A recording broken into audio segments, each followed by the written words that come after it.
Kamaru Usman versus Leon Edwards, Part 2. Now, Aaron, they met a long time ago, 2015, 3-round unanimous decision for Kamaru Usman, your defending welterweight champion. Luke and I did a rewatch, and look, did I try to splinter in some bad jokes in the second half to keep people interested? Maybe. It wasn't a thrilling fight. It was wrestle heavy.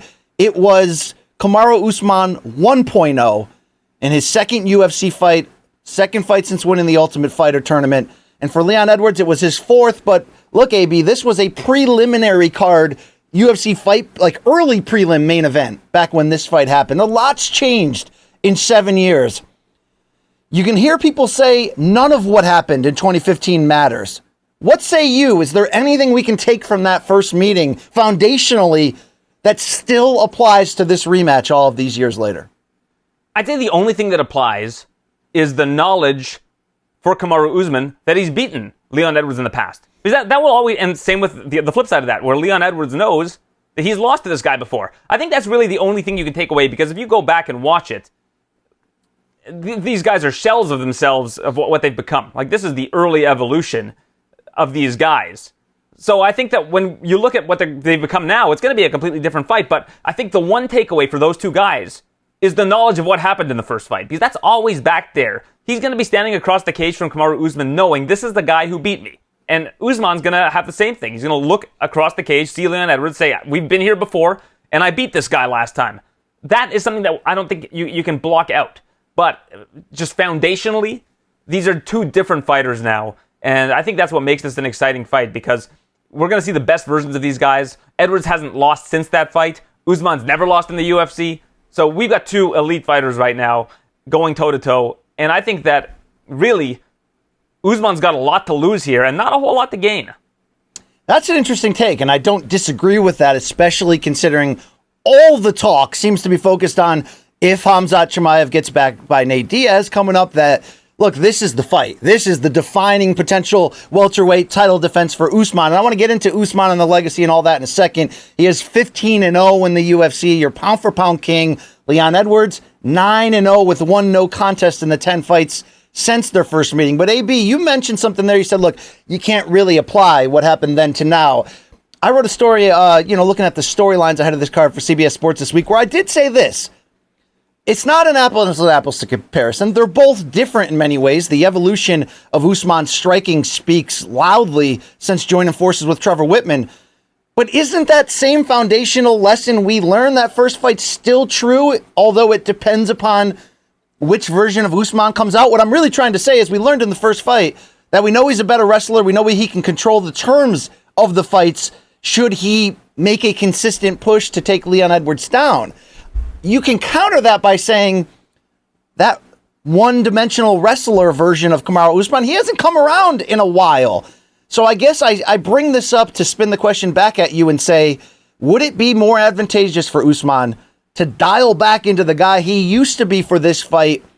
Or do you see him doing the continued trend he's been doing, proving on the feet through his pound-for-pound number one status that he's become an elite, well-rounded fighter? Well, Usman's got a strong fight IQ, and I think you take the path of least resistance. I think you try to take him down and impose your will, like he did in that first Masvidal fight. But on the flip side of that, since Edwards lost that first fight, if you look at the champions of the welterweight division, even back to Johnny Hendricks, you look at Woodley and Usman, who have been the champions of this division for, the last 5-6 years, maybe even longer. I'm terrible at figuring out how long these things have been, what the duration is. Since August of 2016 at UFC 201 when Woodley beat Lawler. Okay. Yeah, so and how many years ago was that? 6. So yes, it's the last 6 years you've had these guys with NCAA wrestling credentials. So you have to imagine that since 2015, when Leon Edwards lost to Kamaru, he's been working on takedown defense, drilling takedown defense every single day in the gym, and making that a fundamental part of his game.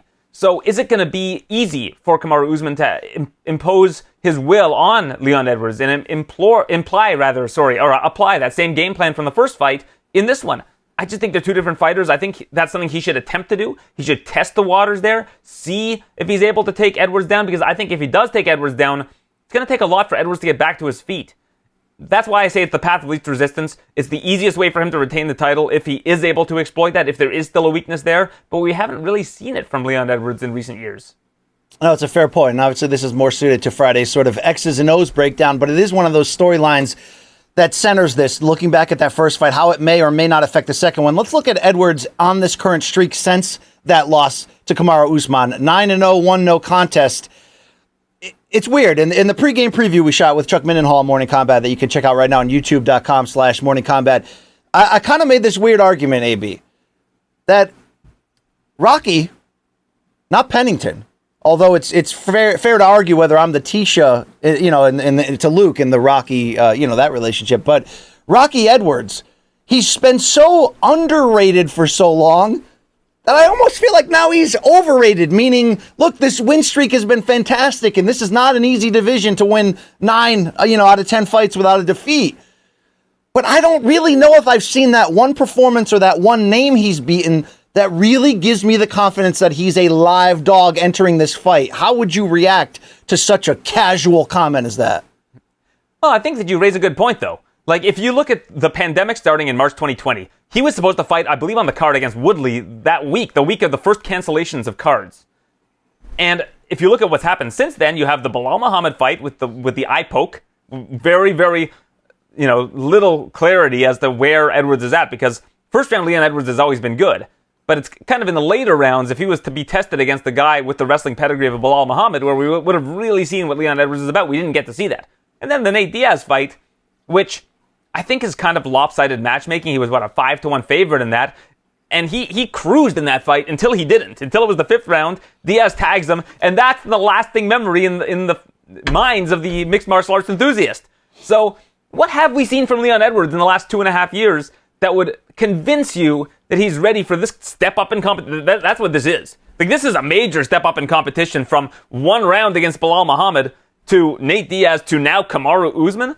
And listen, I think that he's earned the title shot, but what have we seen that would convince us that he's ready for this matchup? Not a whole lot, but that also works to his favor, because I don't know if we've seen the full body of work from Leon Edwards. We don't really know where he's at, and I think that Usman is going to go into this fight knowing that too. I don't really know exactly what Leon Edwards is going to bring to the table in this fight, and that's what makes it so intriguing for me, because I think that he deserves the shot. But the last 2.5 years haven't taught us a whole lot about Leon Edwards. Would you agree when people say this fight should have happened 2 years ago? Is there any truth in that, AB? Maybe. Not really. I mean, we can call it out for what it is. Edwards isn't necessarily the most marketable guy. I would have liked to see the Edwards versus Khamzat fight, because that would have kind of told us where Leon Edwards was at. If Leon Edwards would have beaten Khamzat Chimaev, imagine how much of a rub he would have gotten from that.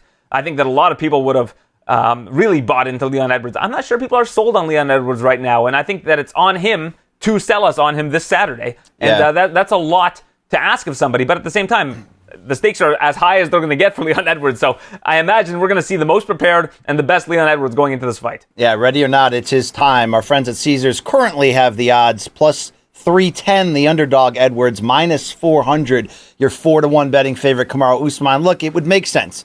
Kamaru Usman is 15-0 in the damn UFC. He's your pound-for-pound king. This will be the 3rd time he'll be fighting an opponent for the 2nd time, although obviously the first Edwards fight was not a title defense. But if successful, this would be his 6th title defense, which would put him 3 away from GSP's welterweight record. But I think even bigger than that, this win would tie him with Anderson Silva for that very respected 16 consecutive UFC victory streak. So this all plays into this. I think you made a good comment early when you essentially said for Usman, I don't want to call this a potential trap fight, but it is a little bit of a no-win situation. He's expected to win. Nobody's clamoring for this rematch. We all believe Edwards is more or less deserving, but there's not a lot of natural motivation. Now, if you're a true champion, a guy that can be consistent across many years against many different opponents, different styles, different scenarios, Kamaru's proven that. He is mentally rock solid. I mean, AB, if you would have told me, the same Kamaru that beat Maya and Woodley would be the pound-for-pound king a couple of years later, I wouldn't have guessed that. Obviously, the transformation he's made to make himself twice as dangerous offensively has been great. I respect his IQ. I respect all that. But AB, the narrative entering into this fight, everybody's asking Dana, everybody's asking everybody is, if he wins this, yes, going to have to climb the Chimaev mountain most likely. But dude, he's entering, if not the upper room of the GOAT conversation, he's on the outside knocking on that damn door. I want to know if you believe it's time to be having this conversation, and if you believe anything of this topic could present a trap element for Usman, being that it is going to be hard to get up for Rocky Edwards compared to somebody like Chimaev. Well, the big problem for Usman in this kind of conversation is that he's in the same weight class that Georges St. Pierre was. And you're always going to have the two narratives. There's the one narrative where GSP lost fights in the UFC, where Usman has never lost a UFC fight. So if you take that and you say, well, I value the undefeated track record of Kamaru versus GSP, then you can be on Team Kamaru. But then if you're on Team GSP and you say, GSP never needed to have rematches because he blew out every single opponent that he faced as champion. He was a dominant champion. Nobody came close to touching him until Johnny Hendricks in his very last welterweight title defense. Well, is that true, AB? One head kick that he ate from Carlos Condit in a round that I believe he won, in a fight that he won every other round of. I mean, he did lose to Matt Serra, okay? I mean, let's put the facts in front of us, right? Right, he lost to Matt Serra, but after that is when the title run happened. After he beat Matt Serra, recaptured the title, and then went on that run. Like, he didn't, every time he beat somebody, there was no talks of a rematch. He blew them out, changed their careers. Whereas with Usman, you now have a third rematch for him. Now, I think this rematch is a little bit different than Masvidal and Colby because those were title defenses and then title rematches, whereas this is somebody who's gone on an absolute run in Leon Edwards, where it's warranted not because of a close title fight the first time, but more because of the body of work that Edwards has shown since then. But again, I think you're going to have these two teams. You're going to have the team that likes GSP with the dominant title defenses, no rematches, just a stretch of dominance that was unparalleled at the time, versus a guy like Usman who has not lost in the UFC, who's beating all the best guys, who's cleaning out the division, right? So I think that there's that conversation to have. But if Usman was, for example, a lightweight, I think you could call him the best lightweight in the world. If he was a featherweight, you can call him the best featherweight in the world. But with GSP there, that's always going to be the thing that kind of makes this a more interesting conversation with Usman, because I think you could make a case that Usman might be the best to have ever done it. Like, Usman has a tremendous track record in the UFC. No issues with drug tests, has been completely undefeated, destroyed Tyron Woodley when he was an underdog. Like, all of these things happen that continue to add to his resume, and a win over Edwards would do that, but it wouldn't add that much. And I think that that's why you hear Usman talking about moving to 205.